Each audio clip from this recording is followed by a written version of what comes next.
A Mediterranean Mystery by Fred E. Wynne. Chapter 14. Blackmail.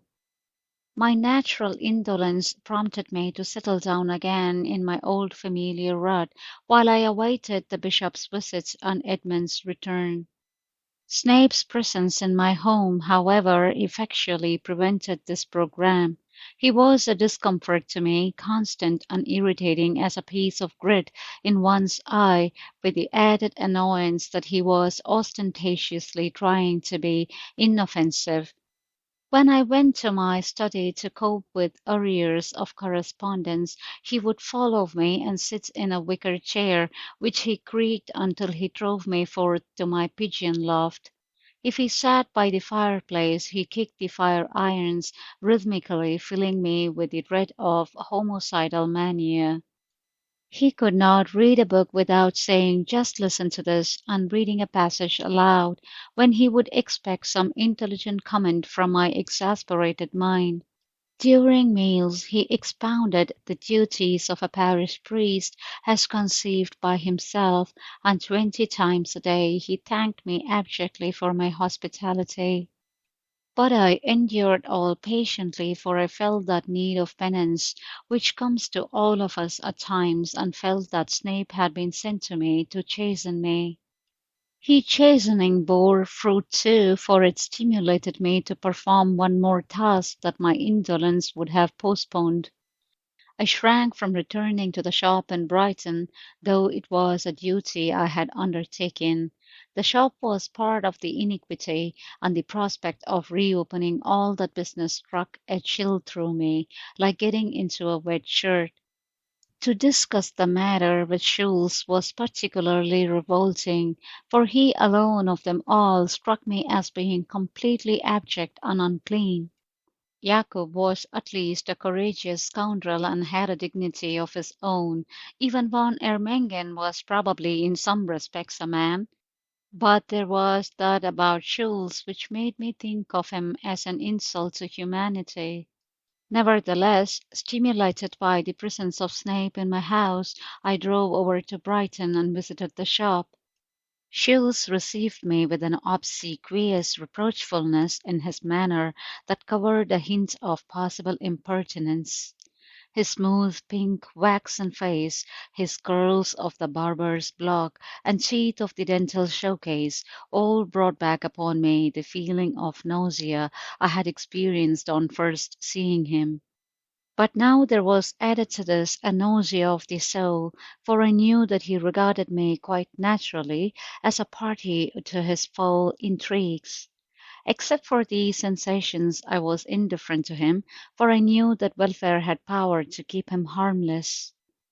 I waited while he served, and doubtless swindled a stray customer, and then went with him into the little office behind the shop. "I have been most uneasy," he complained, "at hearing nothing, at receiving no more stock. For weeks I have expected the consignment from Guernsey, and I have had difficulty in explaining to our London agents. See, here are their letters." He took a file from a shelf and pointed to letters from the people who, I suppose, were to have been the receivers of our contraband. I closed the file and pushed it back to him. "But they are indignant," he continued. "They have received only the first consignments, our contract with them." "I suppose," I said, interrupting him, "they can proceed against us for breach of contract if they like." "Proceed against us!" he gasped. "At law? Holy Virgin! Do you not know?" "Never mind what I know," I replied. "At least I know a good many things now which I did not know when we first met, Mr. Schultz. There will not be any more consignments for your London agents. That business is at an end." Schultz flashed at me a venomous look of surprise, distrust, and fear. His pink complexion faded to an unwholesome yellow as he sat down hurriedly on the office chair, from which he continued to glare up at me. "At an end?" he queried. "But I do not understand." "I do not know how to make it any clearer," I told him. "Perhaps you will understand me if I say there is to be no more smuggling." But I did not come here to sell what you call knickknacks. Anybody can do that. There is nothing in it. No. Well, the business will be closed down as soon as you have sold up the present stock. If it's worthwhile, you had better have an auction. But why is this? He persisted. I lose my job. Why am I dismissed? Captain Welfare will explain all that when he returns, if you care to wait for him. I added the last words in what I intended to be a very meaning tone. They had the desired effect, for any tendency to show fight immediately faded out of Mr. Schultz's countenance. I then examined his bank book and some other records which I found in this case quite intelligible. Rather to my surprise, Schultz appeared to have conducted the business quite honestly. He had credited himself with nothing but his wages, and not only was my deposit in the bank intact, but the bric-a-brac had been disposed of at a profit that seemed to me enormous. As the stock was so low, I decided to close the shop at once and wait for Captain Welfare to dispose of what was left. I felt justified in giving Schultz a little money over and above what was due to him. Then I watched him draw down the shutters and lock the door. I took the keys from him, and he disappeared with the confidence of those who are always sure of finding some profitable form of minor dishonesty. I went home to a hot bath with ammonia in it, for this renewed contact with Welfare's business methods had given me a desire for physical cleansing. In a few days my penance ended, as Snape departed punctually, smothering me once more with his earnest and sincere gratitude, and leaving in my hands his draft for the organization of a unit of the Church Lads Brigade. And then at last the bishop paid his promised visit, and I looked forward to cleansing my soul by confession, even as I had cleansed my body after the interview with Schultz. When I met him at the station and grasped his hand again, I felt as Pilgrim must have felt when Mr. Greatheart joined him. I was sure that the lines of fear and mistrust would be cleared from my path. "It is a long story," I said, in answer to his enquiry about my adventures as we drove home. "Then keep it until the afternoon, when we can have it in volume form. I dislike installments." "Very well, but you look rather haggard yourself. Have you been sleeping badly again?" I inquired anxiously. "Not worse than usual, thanks. I'm all right myself, but anxious, Devon, as we all must be. Europe seems to be steadily and deliberately making for war and catastrophe, and at home we have want of unity, lack of discipline, loss of faith. For us churchmen especially, the time is perplexing and distressing." "I know," I said with the old feeling of humiliation at my own helplessness, my own failure to take my share in the battles of the world and of the church, my own desire to settle back into my little rut in life. "I wish I could help," I sighed. "You do," said the bishop. "You help me more than you know." There was a long silence, full of gratitude on my part, as I got my horse into his stride along a level stretch of the coast road, while the bishop leaned back in his seat, enjoying the pleasing swing of the dog cart, so much dearer to both of us than the fussy impetuosity of a motor car, the true symbol of this age of blatant hurry. "By the way," Parminter asked suddenly, "where is your brother now?" "Somewhere between here and Marseilles, unless the Astarte has not reached port yet. I've not heard." There was a constraint in my voice which the bishop must have noticed. "But you expect him back?" he asked. "Oh, yes, he will come here as soon as he can." "Well, you must let me know when he arrives. I've seen my friend at the Colonial Office, and I think your brother is the very man they are looking for." I felt my face burning as I replied, "You must hear all my story first before you recommend him for any post." The bishop looked round sharply into my face. "How? Very well," he said, as we drove up to the door and the conversation was cut short in the bustle of arrival. It was not until we went for our favorite ramble over the downs that I got my story told. Since our last walk there, the brilliance of the first new blades of grass had faded, and on the higher slopes there were already some of the browns and yellows of summer, but all the flowers of the field smiled up at us in the heyday of their reproduction, and there were sombre patches of the chocolate-colored clover that grows there. I started my narrative and gave the bare facts of the case right through to the end, the bishop asking a question now and then which helped to set things straight in his mind and my own. Never in trying to think it over had I been able to go straight through like this. My mind had always been diverted into side issues of what might have been, what I ought to have done or said. But now, as I told the story to my friend, I began to see it straight myself, to appreciate the degrees of blame in all concerned. Before I had come to the end of the story, we were again sitting together, looking down on the cool, still mystery of the dew pond and the footprints of the last generation of sheep around it. When I had finished, the bishop said, "What a blessing it is you went." "I'm very glad you think that," I said with a deep feeling of thankfulness for his words. "I feel that I was such an innocent ass." "There are some worse things than innocence," he replied, then added very gravely, laying his hand on my knee, "My friend, I think that, as you would say yourself, you behaved very well." I have never received any praise, even in boyhood days, when one longs for praise that so filled my heart with gratitude as this. "I'm very proud that you can approve," I said, and we left that subject by mutual consent. We both sat thinking for a time, and then he said, "I can see no good reason why your brother should not serve the government if—" "Thank God for that," I broke in. "Yes, I think we ought to thank God for it. At the same time, badly as he has acted badly, you know." "I know it. So does he. I'm glad he feels it. I was going to say," he continued, "that we must not take it all too seriously. I think his is simply a case of delayed development." "I don't know that I quite understand." "Some of the best of men take the longest time to grow up, like trees. There are oaks and cabbages among men, a terrible lot of cabbages, so a prolonged boyhood may be a good thing.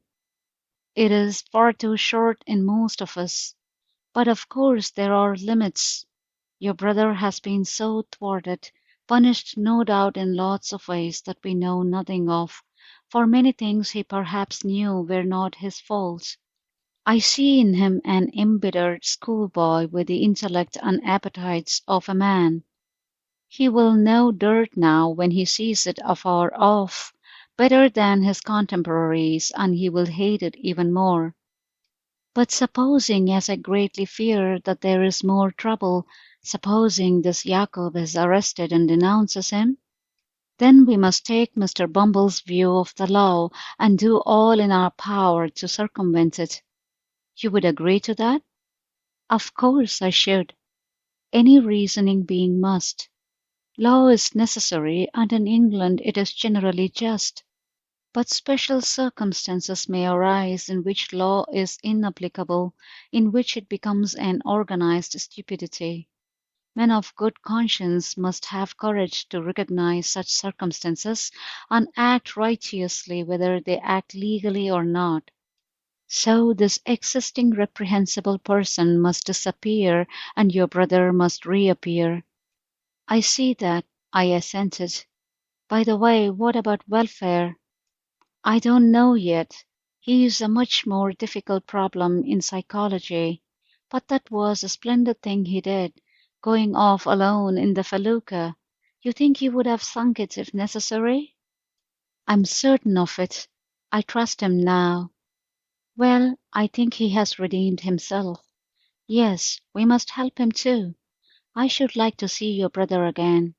Do you think he would dislike meeting me under the circumstances?" "On the contrary, I know he desires, just as I did myself, to see you and tell you everything. In fact, to confess, and if it may be, to receive absolution. It is a natural and proper human need, that desire to be assured of the absolution and remission of sins. But after all, you're as well qualified as I am to pronounce it. Edmund will want to hear it from you, I insisted. Well, I shall be glad to see him. You must let me know when he comes. I should like a long evening with both of you. If welfare can be there as well, so much the better. I shall want to explain to your brother about this colonial office job which I hope he will accept. They want a man to organize and manage a small steamboat service on Lake Nyasa. It is a good climate, and much of the work will be congenial to your brother. They have at present nobody else especially qualified.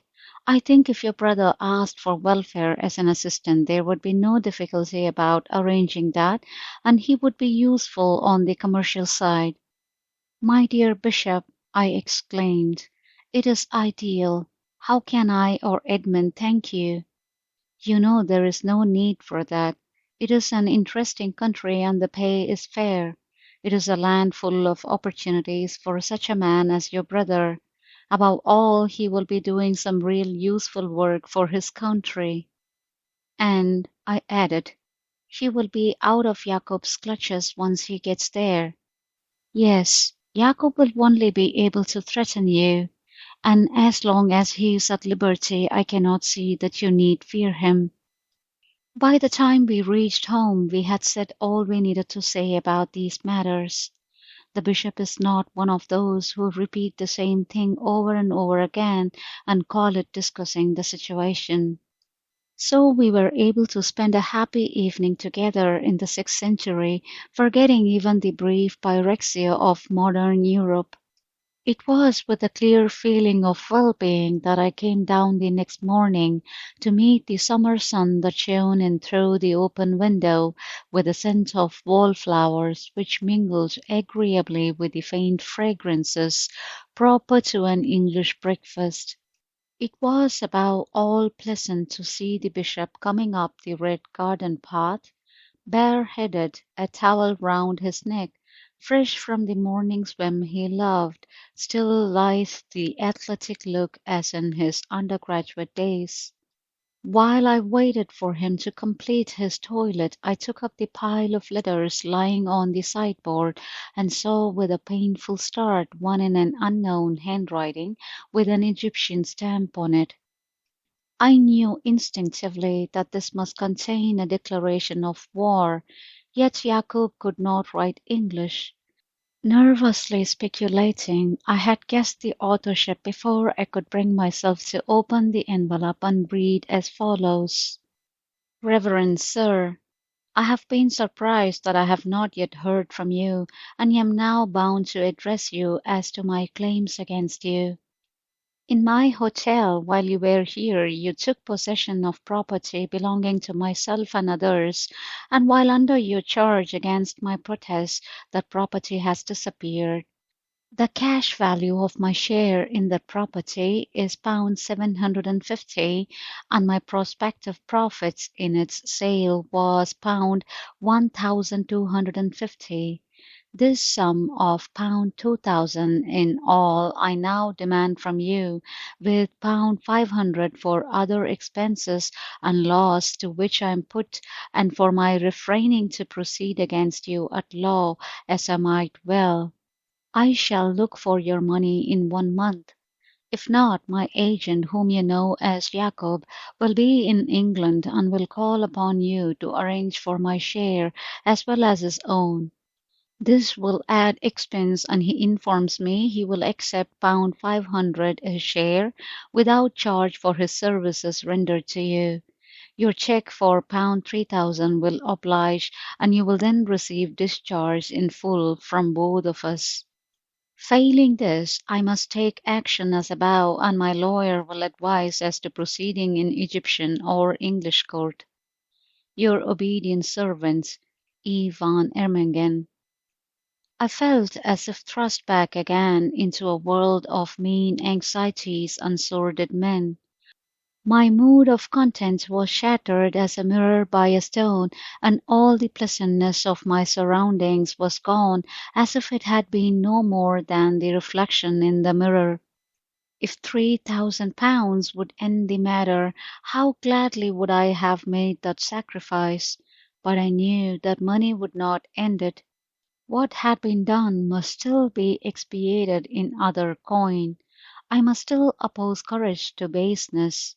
For me there could as yet be no settling back into my comfortable groove, for courage was not habitual to me. It had to be secreted, as it were, by a constant effort of will. I was wondering if that were true of all courage when the bishop came in. "I'm afraid you have had bad news," he said, looking at me with concern as he took his place at the breakfast table. "Nothing wrong with your brother, I hope?" "I had not meant to tell you until after breakfast," I answered, sighing. "No, Edmund is all right still, as far as I know." "Tell me the worst, then. No news should spoil a man's appetite when he has had a morning swim. In fact, that is the time of all others to face anything that threatens." I read Van Ermengen's letter to him. When I had finished, he read and reread it to himself as he finished a hearty breakfast. "I do not regard this as bad news at all," he said at last. "But may I have a final cup of coffee outside? It is too lovely a morning to waste indoors." We went out through the French window to a seat by the lime tree, which was already humming like an Aeolian harp with the wings of insects. Bates followed with the coffee and cigars, but the bishop would not smoke. "One can smoke all the year," he said, "but an atmosphere of wallflowers can only be enjoyed on such a day as this." I thought of the strange contrast between my Sussex garden with its peace and tempered sunshine, and the fierce glare with which the same sun was even now smiting the streets of Alexandria. It seemed scarcely credible that a threat from evil men out there could penetrate even into my secluded vicarage. But there was the letter, and as I watched the bishop studying it again, it occurred to me that the fighting spirit in him was glad at the prospect of taking part in a struggle against the manoeuvres of the wicked. "No," he said, laying down the letter on the seat between us. "On the whole it is good news. You must have known that some such attempt was inevitable. The man believes, of course, that you have somehow disposed of the drug for your own profit. To him that would doubtless seem a perfectly natural move on your part. He simply looks upon you as a hypocrite by whom he has been outwitted. Of course such a man will not easily be reconciled to the loss of his share of the plunder. It should be a relief to you to know how he means to open his game." "I suppose it should," I admitted, "but the prospect of seeing Jacob here is not agreeable." "Of course it is disagreeable, but on the other hand it is a great gain that Jacob is at liberty. No doubt they are sending him here because they feel he is no longer safe in Egypt. Van Hermengen and his colleagues are as much interested in his remaining free as we are. No doubt Jacob can convict them all and destroy the conspiracy should he be taken himself. By the way, do they suspect your relationship to your brother?" "I don't think so. They have no reason to suppose we are more than partners, for they have never heard his real name." "Then if we can once convince them that the hashish has been destroyed, they will realize they have no real weapon against you." "I wish," I said weakly, "that I could pay them off and be done with it." "That would be absolutely fatal and in my view immoral," said the bishop sternly. "Besides, you never would be done with it then." "Should I reply to this letter?" I asked. "I think not. At present I think not, but it requires consideration. It is better that Jacob should come here. We must keep him under observation and safe from arrest. I hope your brother and welfare will return first, for they will know better than we can how to handle the ruffian. It might even be well if they go to Nyasaland that they should take him with them. They could offer him safety at least, and he might look upon it as a new field for villainy. He would certainly make it that, I said. Yes, but no doubt Satan will see that he is employed wherever he may be. I have little hope of our power to save such as he is. There is my car, he continued as the sound of a motor horn came to us from the road. My chaplain is there to see I keep to his timetable. Well, I'm sorry my little time here is up. Keep me fully informed of anything that may happen, and don't worry if I cannot answer your letters. We went back sadly through the house, and as he was stepping into the car, he paused and said, "Do not write to Von Ermengen. It would be a mistake. You can only wait now for things to happen. Believe me, I know how difficult that is." With a heavy heart I watched his car drive off, for I knew that anxiety and perplexity would return to dwell with me in his absence. End of chapter 14.